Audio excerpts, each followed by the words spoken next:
Assalamualaikum kawan-kawan. Waalaikumsalam Koko. Koko, hari ini Bunda Lia mau ajak Koko main ke rumahnya Monica. Ada apa Bunda dengan Monica? Nggak apa-apa, Bunda cuma kangen aja sama Monica. Oh gitu, oke, ayo kita berangkat. Tapi kita naik apa Bunda? Kan rumah Monica jauh. Nah, kita mau berangkatnya naik beca. Seru Bunda, nanti kita sambil nyanyi lagu naik beca ya. Koko hafal lagunya. Ayo kita nyanyiin.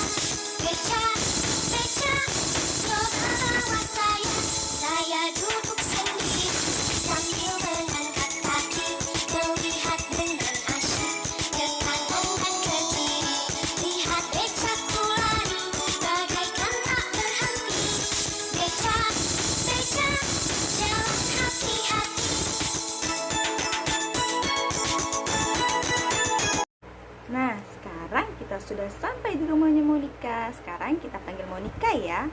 Monica. Assalamualaikum Monica. Monica.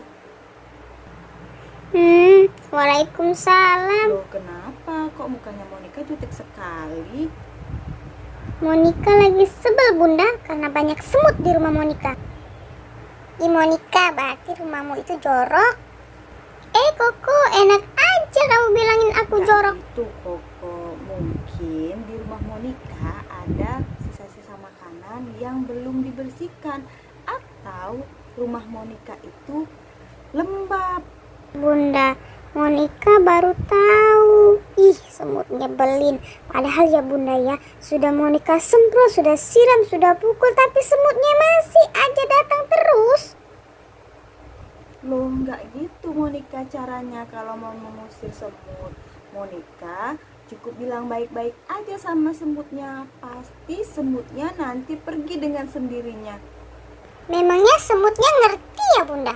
Iya Bunda, memangnya semutnya tahu. Begitu, semut itu mengerti sama kata-kata kita. Nah, Bunda mau ceritain kalian tentang kisah Nabi Sulaiman dan semut. Kalian mau dengar ceritanya? Mau. Oke, ini dia ceritanya. Kisah Nabi Sulaiman alaihi salam. Nabi Sulaiman adalah putra dari Nabi Daud alaihi salam. Nabi Sulaiman memiliki keistimewaan, salah satunya memiliki sikap yang sangat bijaksana. Nabi Sulaiman memiliki kerajaan terbesar yang ada di dunia ini. Tidak ada satupun kerajaan yang mampu menandingi kerajaan Nabi Sulaiman. Itu adalah anugerah dari Allah Subhanahu wa Ta'ala. Selain itu, Nabi Sulaiman juga memiliki mukjizat dapat mengerti bahasa hewan dan burung.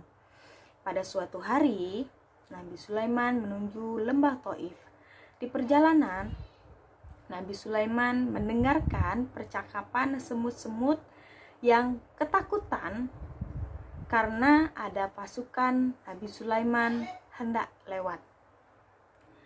Salah satu semut berkata, ayo cepat, kita masuk ke lubang-lubang itu. Pasukan Baginda Sulaiman akan lewat. Nanti kalau kita tidak cepat-cepat bersembunyi, kita bisa terinjak-injak sama pasukan Nabi Sulaiman. Mendengar perkataan itu, Nabi Sulaiman tersenyum. Lalu Nabi Sulaiman memerintahkan pasukannya yang terdiri dari manusia, jin, hewan, dan burung-burung berhenti sejenak. Lalu Nabi Sulaiman turun dari kudanya dan mendekati rombongan semut. Hai semut-semut kecil, tidak perlu terburu-buru. Aku dan pasukanku akan bersabar menunggumu untuk bersembunyi di balik lubang-lubang itu. Kami tidak akan menginjakmu. Semut tersebut terkejut. Masya Allah, ternyata Nabi Sulaiman mengerti dengan kata-kata mereka. Lalu semut-semut itu perlahan masuk ke dalam lubang-lubangnya tanpa tergesa-gesa, karena Nabi Sulaiman sudah berbicara kepada mereka. Di lain cerita, pada suatu hari, pada suatu musim, kerajaan Nabi Sulaiman mengalami kekeringan. Sudah lama tidak hujan di kota itu, jadi banyak tumbuhan yang mati, hewan-hewan kelaparan, lalu hewan-hewannya mati. Orang-orang sudah tidak kuat menghadapi musim kering pada waktu itu. Banyak sekali umat Nabi Sulaiman yang mendatangi Nabi Sulaiman memohon agar Nabi Sulaiman mau memohon kepada Allah Subhanahu wa Ta'ala untuk berdoa, menyampaikan keinginan mereka meminta air hujan. Lalu Nabi Sulaiman mengumpulkan pasukannya, manusia, jin, hewan, dan burung-burung untuk berkumpul di sebuah lapangan. Sesampainya mereka di lapangan, Baginda Sulaiman melihat seekor semut kecil yang sedang berbaring di atas batu. Dia merasa kepanasan. Panas, aku butuh air ya Allah. Lalu Nabi Sulaiman mendengar semut itu sedang bermunajat kepada Allah. Doanya kurang lebih seperti ini. Ya Allah, Sang pemilik khazanah, aku berhajat sepenuhnya hanya kepadamu. Aku menginginkan airmu ya Allah. Tanpa airmu, aku akan kehausan dan kami semua kekeringan. Ya Allah ya Tuhanku, aku berhajat sepenuhnya hanya kepadamu. Aku mohon turunkanlah hujan, kabulkanlah permohonanku. Doa semut kecil tersebut kepada Allah Subhanahu wa Ta'ala. Mendengar doa semut itu, Baginda Sulaiman alaihissalam kemudian memerintahkan rombongannya untuk kembali pulang ke kerajaan mereka sambil berkata, mari kita segera pulang. Sebentar lagi Allah Subhanahu wa Ta'ala akan menurunkan hujannya kepada kalian dan kepada kita semua, karena Allah sudah mengabulkan permohonan seekor semut kecil.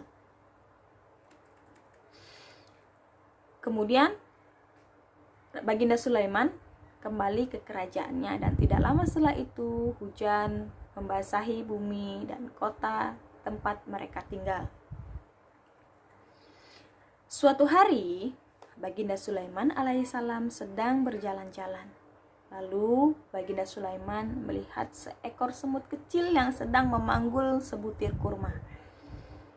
Tuh, semut kecil tapi dia bisa membawa kurma. Subhanallah, Masya Allah. Itu karena anugerah dari Allah Subhanahu wa Ta'ala.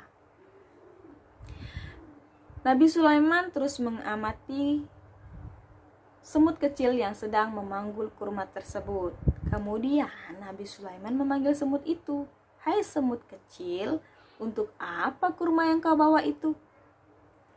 Si semut menjawab, ini adalah kurma milik Allah Subhanahu wa Ta'ala yang Allah berikan kepadaku untuk makananku selama 1 tahun. Baginda Sulaiman kemudian mengambil sebuah botol, lalu berkata pada semut, wahai semut, kemarilah engkau, masuklah ke dalam botol ini. Aku telah membagi 2 kurma ini dan aku akan berikan separuhnya padamu sebagai makananmu selama 1 tahun. Tahun depan aku akan kembali lagi ke sini untuk menjengukmu. Si semut taat kepada perintah Nabi Sulaiman alaihissalam. Setahun telah berlalu, Baginda Sulaiman datang mengunjungi semut kecil tersebut. Baginda Sulaiman melihatnya lalu bertanya, hai semut kecil, kenapa engkau tidak menghabiskan kurmamu? Tanya Baginda Sulaiman heran. Lalu si semut menjawab, wahai Baginda Sulaiman, aku selama ini hanya menghisap airnya saja dan aku memperbanyak puasa. Selama ini Allah Subhanahu wa Ta'ala yang memberikan kepadaku sebutir kurma setiap tahunnya. Akan tetapi kali ini kan engkau yang memberikanku sebuah kurma. Aku takut tahun depan engkau tidak memberiku kurma lagi, karena engkau bukan Allah Subhanahu wa Ta'ala. Jawab si semut. Mendengar itu, Nabi Sulaiman sangat takjub kepada semut. Nah, itu dia tadi sepenggal kisah Nabi Sulaiman, dan mukjizatnya salah satunya adalah berbicara dengan semut. Nah, semoga Monica dan Koko mengerti ya. Jadi, teman-teman juga di rumah kalau ada semut di rumahnya, jangan dipukul, jangan disiram, jangan dipijak-pijak, jangan dipencet-pencet. Kita cukup bilang baik-baik aja sama semutnya. Assalamualaikum semut-semut. Nah, ini kan rumahku. Kalau kamu mau tinggal, kita bersebelahan aja ya jadi tetangga. Kamu boleh keluar dari rumahku. Nanti semut-semutnya itu pasti keluar loh. Kalau nggak percaya, coba aja di rumah. Kalau ada semut yang ngumpul di rumahnya itu, jangan langsung dikasarin, dibilang aja pelan-pelan. Pasti semutnya akan mengerti. Nah, Koko, Monica, itu dia tadi cerita tentang Nabi Sulaiman yang bisa berbicara dengan hewan-hewan, termasuk juga dengan semut. Jadi, kalau di rumah kita ada semut, jangan dikasarin, karena semut juga makhluk hidup. Siapa tahu semut kecil itu nanti yang jadi penolong kita masuk surga. Koko mengerti, Bunda. Sekarang Monica juga sudah paham, Bunda Lia. Kalau sudah tahu, jangan diulangi lagi ya. Dan kita harus beristighfar, memohon ampun kepada Allah karena kita sudah menyakiti makhluk lain. Astagfirullahaladzim. Nah, itu saja cerita dari Bunda Lia. Nanti kapan-kapan Bunda Lia mampir ke rumah Koko atau Monica lagi, Bunda akan bacakan cerita yang lebih seru lagi. Mau. Sekian cerita dari Bunda Lia, Monica dan sampai Koko. ketemu lagi. Assalamualaikum warahmatullahi wabarakatuh. Dadah.